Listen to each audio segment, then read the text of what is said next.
सांगली जिल्ह्यातील कणेरवाडी गाव नदीच्या काठावर वसलेलं शांत, साधं आणि आपुलकीचं ठिकाण. गावात दिवसाची सुरुवात होते ती कृष्णा नदीच्या पाण्याच्या गुळगुळाटाने आणि पक्ष्यांच्या चिवचिवाटाने. इथे सगळ्यांच्या आयुष्याचं केंद्र म्हणजे ती नदीच. कोणाचं शेत तिला पाहून जगतं, तर कोणाचं आयुष्य तिच्या लाटांमध्ये विसावतं. त्या गावात राहत होती सावनी पाटील, वय फक्त 17. सावनीने नुकतंच 10वीचं शिक्षण पूर्ण केलं होतं. आई रत्ना सकाळपासून शेतात कामाला जायची आणि सावनी तिच्या सगळ्या घरकामात हातभार लावत असे. गावात सगळेच तिला ओळखायचे. अगं हीच ना ती सावनी, नेहमी नदीकाठी पाणी भरायला येणारी, नेहमी हसरी? हो तीच. हसरी, स्वप्नारू आणि जिद्दी. तिचं स्वप्न होतं पुढे जाऊन शिक्षक व्हायचं आणि गावातील छोट्या मुलांना शिकवायचं. तो दिवस 21 जूनचा होता. पावसाळा नुकताच सुरू झाला होता. रात्रीभर हलका पाऊस झाला होता, त्यामुळे सकाळी नदीचं पाणी वाढलेलं होतं. पण सावनी रोजप्रमाणे 2 पितळी घागर घेऊन नदीकाठी आली.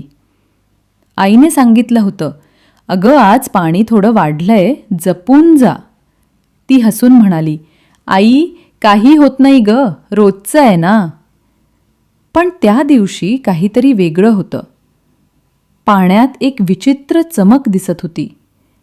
सावनी पाण्यात उतरत होती आणि तिच्या नजरेला काहीतरी लांबवर हलतं दिसलं. मोठं काळं सावट. तिला क्षणभर वाटलं, अरे झाडाचं फांदी असेल. पण त्या क्षणी पाण्यातून एक गडगडाटासारखा आवाज आला आणि पाणी जोराने हललं. सावनी घागर भरण्यासाठी वाकली आणि अचानक पाण्यातून एक जबरदस्त झटका बसला. तिच्या पायाला काहीतरी ओढू लागलं. कठीण, खडबडीत आणि थंड. ती ओरडली, आई! तिचा तो आवाज नदीकाठावर दणाणला. पाण्यातून मोठी मगर बाहेर आली होती. 3 फूट लांब शेपूट, भयानक डोळे आणि जबडा उघडलेला. सावनीचं संतुलन बिघडलं आणि ती पाण्यात कोसळली. घागरं बाजूला गेली, पाणी उडालं आणि सगळं काही सेकंदात घडलं. गावातील 2 मुलं, सागर आणि मोहन, तिकडून सायकलवर जात होते. त्यांनी आरडाओरड ऐकली. सागर किंचाळला, मोहन बघ, ती सावनी आहे पाण्यात. तो पाण्यात उडी मारत म्हणाला, देवाचं नाव घे आणि पकड. सावनी पाण्यात तडफडत होती. तिच्या पायाला मगरीचं दात बसले होते, पण ती हातांनी पाण्यात काहीतरी शोधत होती.